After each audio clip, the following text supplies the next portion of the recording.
আসসালামু আলাইকুম। চীনের সাথে পাল্লা দিতে ইউক্রেনের রেয়ার আর্থ পেতে মরিয়া ডোনাল্ড ট্রাম্প। এবার ট্রাম্পের বাণিজ্য যুদ্ধের ঘোষণা, ইউরোপের বিরুদ্ধে একের পর এক ইউরোপিয়ান নেতারা ছুটছেন ওয়াশিংটনে।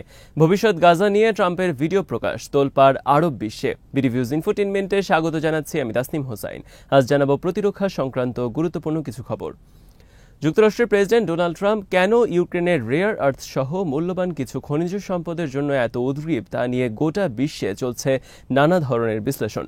আর ইউক্রেনের কাছেই বা কী পরিমাণ রেয়ার আর্থ রয়েছে তা নিয়েও চলছে অনুসন্ধান। বিশ্লেষকদের মতে মূলত চীনের সাথে পাল্লা দেওয়ার জন্য যুক্তরাষ্ট্র লাভ করতে চায় ইউক্রেনের রেয়ার আর্থ খনিজ সম্পদ। 17টি বিশেষ ধরনের মূল্যবান ব্যতিক্রমী ভারী খনিজ সম্পদ রেয়ার আর্থ নামে পরিচিত।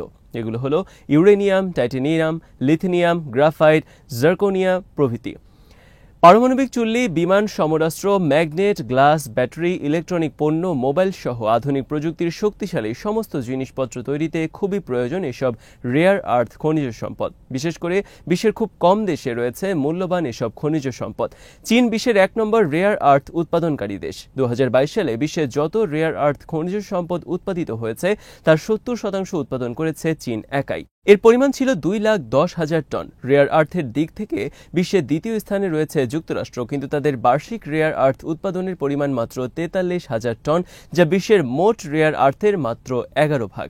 রেয়ার আর্থের দিক দিয়ে বিশ্বের তৃতীয় স্থানে রয়েছে মায়ানমার এবং দেশটির ওপর দীর্ঘদিন ধরে রয়েছে চীনের নিয়ন্ত্রণ। চীন মিয়ানমার থেকেও সংগ্রহ করে বিপুল পরিমাণ রেয়ার আর্থ। বর্তমানে বিশ্বের শীর্ষ পণ্য রপ্তানিকারক দেশ চীন। চীনা পণ্যের সবচেয়ে বড় বাজার হল যুক্তরাষ্ট্র। ডোনাল্ড ট্রাম্প একজন খাঁটি ব্যবসায়ী এবং তিনি যখনই ক্ষমতায় আসেন চীনের সাথে তিনি বড় ধরনের বিরোধে জড়ান বাণিজ্য নিয়ে। এবারও ক্ষমতায় বসার সাথে সাথে তিনি সারা বিশ্বে বাণিজ্য যুদ্ধের ডামাডোল বাজিয়ে দিয়েছেন। ট্রাম্প প্রশাসনের অধীনে চীনের বড় ধরনের বাণিজ্য যুদ্ধ রয়েছে সামনে। ট্রাম্পের লক্ষ্য বিশ্বে বাণিজ্যে চীনের শীর্ষ অবস্থান খর্ব করা, আর এটি করতে হলে তাদের প্রয়োজন হবে বিপুল পরিমাণ রেয়ার আর্থ। কারণ চীন রেয়ার আর্থের কারণে বর্তমানে বিপুল পরিমাণে এমন সব পণ্য উৎপাদন করতে পারবে যা অন্য কোনো দেশের পক্ষে সম্ভব নয়। যুক্তরাষ্ট্র যদি ইউক্রেনের বিপুল পরিমাণ রেয়ার আর্থ অর্জন করতে পারে তাহলে তারা এর মাধ্যমে পাল্লা দিতে পারবে চীনের সাথে। যুক্তরাষ্ট্র বর্তমানে বিশ্বের শীর্ষ সমরাস্ত্র উৎপাদনকারী দেশ। সমরাস্ত্র উৎপাদনে যুক্তরাষ্ট্রের প্রতি বছর প্রয়োজন হয় বিপুল পরিমাণ রেয়ার আর্থ। ভবিষ্যতে এই শিল্পের শক্তিশালী অবস্থান ধরে রাখতে হলে যুক্তরাষ্ট্রের দখলে নিতে হবে বিপুল পরিমাণ রেয়ার আর্থ। আর এক্ষেত্রে ট্রাম্পের লক্ষ্য হল ইউক্রেন। ইউক্রেনে বর্তমানে $500 বিলিয়ন মূল্যের বিপুল পরিমাণ আর্থ মজুদ রয়েছে বলে বিবিসি ও CNN এর খবরে বলা হয়েছে। তবে এসব খনিজ সম্পদের অর্ধেকেরই বেশি পড়েছে রাশিয়ার দখলীকৃত এলাকায়। তাছাড়া এসব খনিজ সম্পদ উত্তোলন খুবই ব্যয়বহুল। যুক্তরাষ্ট্র ইউক্রেন থেকে এইগুলো সংগ্রহে কতটা সফল হবে তা নিয়ে সংশয় প্রকাশ করেছে রাশিয়ার বিভিন্ন গণমাধ্যম।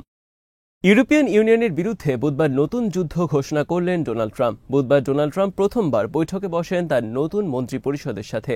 এই বৈঠকে ট্রাম্প বলেন, ইউরোপিয়ান ইউনিয়ন গঠিত হয়েছিল যুক্তরাষ্ট্রকে ক্ষতি করার জন্য। তারা সেটি বেশ ভালোভাবে করেছে প্রতিষ্ঠার পর থেকে। এখন আর নয়, এখন আমি প্রেসিডেন্ট, আমি তাদের সব পণ্য যুক্তরাষ্ট্রে প্রবেশের ক্ষেত্রে 25% ট্যাক্স আরোপ করতে যাচ্ছি। আর এটা হবে খুব শিগগিরই। ইউক্রেন এবং ইউরোপের বিষয়ে ট্রাম্প সম্পর্কে তার অবস্থান থেকে ফেরানোর জন্য এখন ইউরোপের সব নেতারা একে একে ছুটছেন ওয়াশিংটনে। ফ্রান্সের প্রেসিডেন্ট ম্যাক্রন বুধবার ওয়াশিংটন যান। ইউক্রেনকে ন্যাটোর সদস্যপদ লাভে ইউরোপের নেতারা যদি ট্রাম্পকে রাজি করাতে না পারেন তাহলে সেটা হবে ইউক্রেনের জন্য চূড়ান্ত এক পরাজয় রাশিয়ার বিরুদ্ধে। রাশিয়ার প্রধান চাওয়া হলো ইউক্রেনকে কখনো ন্যাটোর সদস্যপদ দেওয়া যাবে না। বিশ্লেষকদের মতে ট্রাম্প রাশিয়ার সাথে এই প্রস্তাবে একমত এবং এটি ছাড়া রাশিয়ার সাথে কোনো শান্তি চুক্তি করা যাবে না। ফলে ইউক্রেনের ন্যাটোর সদস্যপদ লাভের কোনো সম্ভাবনা নেই। এটি এক প্রকার নিশ্চিত। কেবল ইউক্রেন নয়, গোটা ইউরোপকেও ভবিষ্যতে সমীহ করে চলতে হবে রাশিয়াকে। কারণ ডোনাল্ড ট্রাম্প বলে দিয়েছেন তিনি আর ইউরোপের নিরাপত্তার দায়িত্ব নেবেন না, এমনকি সেনা সরিয়ে আনতে পারেন ইউরোপের বিভিন্ন দেশ থেকে। রাশিয়ার সরকারি বিভিন্ন গণমাধ্যমে পুতিনের পাশাপাশি ডোনাল্ড ট্রাম্পকে একজন প্রকৃত বিশ্ব নেতা হিসেবে তুলে ধরেছে গত কয়েকদিন ধরে। রাশিয়ার সরকারি টেলিভিশন RT-র অনলাইনে বুধবারে এক বিশ্লেষণে বলা হয়েছে, ট্রাম্প হলেন একমাত্র নেতা যিনি গোটা বিশ্বের সামনে কোনো রাগঢাক ছাড়া ইউক্রেন যুদ্ধের প্রকৃত কারণ তুলে ধরছেন। ডোনাল্ড ট্রাম্প খুবই পরিষ্কার করে বলেছেন, ইউক্রেন যুদ্ধের জন্য দায়ী যুক্তরাষ্ট্র আর ইউক্রেনের প্রেসিডেন্ট ভলোদিমির জেলেনস্কি।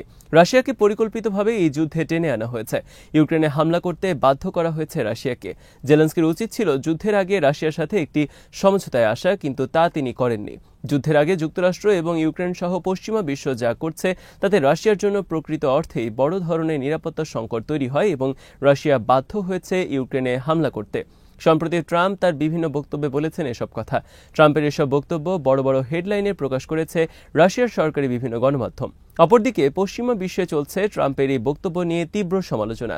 বুধবার ট্রাম্পের সর্বশেষ বক্তব্য ছিল ইউক্রেন এবং ইউরোপের প্রতি আরেকটি বড় আঘাত। ডোনাল্ড ট্রাম্প বলেছেন, ইউক্রেনের ন্যাটোর সদস্য পদের কথা ভুলে যান। ট্রাম্প বলেছেন, এই ন্যাটোর সদস্যপদ লাভের চেষ্টাই ছিল ইউক্রেন যুদ্ধের অন্যতম কারণ। ডোনাল্ড ট্রাম্পের পরিকল্পনা অনুসারে গাজার নাম হবে ট্রাম্প গাজা। গাজার সমুদ্র উপকূল ঘেঁষে থাকবে ট্রাম্পের নামে একের পর এক বিলাসবহুল সব হোটেল। পশ্চিমা আদলে হোটেলগুলোতে চলবে উদ্দাম নৃত্য আর বিনোদন, উড়বে টাকা। ট্রাম্পের ভবিষ্যৎ গাজা নিয়ে এই ধরনের একটি আর্টিফিশিয়াল ইন্টেলিজেন্সের ভিডিও তৈরি করা হয়েছে। এই ভিডিও মঙ্গলবার পোস্ট করা হয়েছে ট্রাম্পের ট্রুথ সোশ্যাল নামক সামাজিক যোগাযোগ মাধ্যমে। ডোনাল্ড ট্রাম্পের ছেলের সামাজিক মাধ্যমে পোস্ট করা হয়েছে এই ভিডিও নিয়ে চলছে বিশ্বব্যাপী বিতর্ক। ভিডিওতে একটি গানের তালে দৃশ্যায়ন করা হয়েছে গাজা নিয়ে ট্রাম্পের পরিকল্পনা। এতে দেখানো হয়েছে গাজার বর্তমান বিধ্বস্ত অবস্থা। এরপর দেখানো হয়েছে বর্তমান বিধ্বস্ত অবস্থা থেকে বের হয়ে গাজার সমুদ্র সৈকতে পরিণত হয়েছে এক বিলাসবহুল বিনোদন কেন্দ্রে। গোটা সৈকত ঘিরে সারি সারি সব রিসোর্ট, সেখানে গাজা এবং পশ্চিমা বিশ্বের লোকজন ছুটে যাচ্ছে বিনোদনের জন্য। দেখানো হয়েছে বিশাল বিশাল সব হোটেল ডোনাল্ড ট্রাম্পের নামে। হোটেলগুলোর নাম ট্রাম্প গাজা।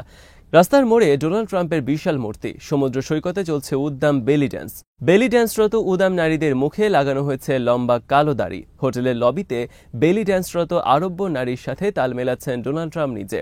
সমুদ্র সৈকতে উঠছে ডলার ধরার জন্য ছুটছে মানুষ। শেষের দৃশ্যে রয়েছে ট্রাম্প এবং ইসরায়েলের প্রধানমন্ত্রী নেতানিয়াহু শর্টস পরে পাশাপাশি শুয়ে আছেন গাজার সমুদ্র সৈকতে। তারা ককটেল পান করছেন। পাশে লেখা সাইনবোর্ডে ট্রাম্প গাজা। এই ভিডিও নিয়ে তীব্র সমালোচনা চলছে আরব বিশ্বসহ অনেক অঞ্চলে।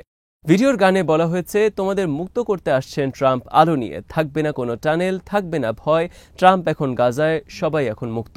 গাজার সোনালী ভবিষ্যৎ আলোকিত, আছে নৃত্য আর উন্নত খাবার। চুক্তি হয়ে গেছে গাজা ট্রাম্পের 1 নম্বর অগ্রাধিকার। আজ এখানে শেষ করছি। সমরাস্ত্র প্রতিরক্ষা এবং কূটনীতির নানা তথ্য জানতে চোখ রাখুন বিডি ভিউজ ইনফোটেনমেন্টে। চ্যানেলটি ভালো লাগলে সাবস্ক্রাইব করুন। আল্লাহ হাফেজ।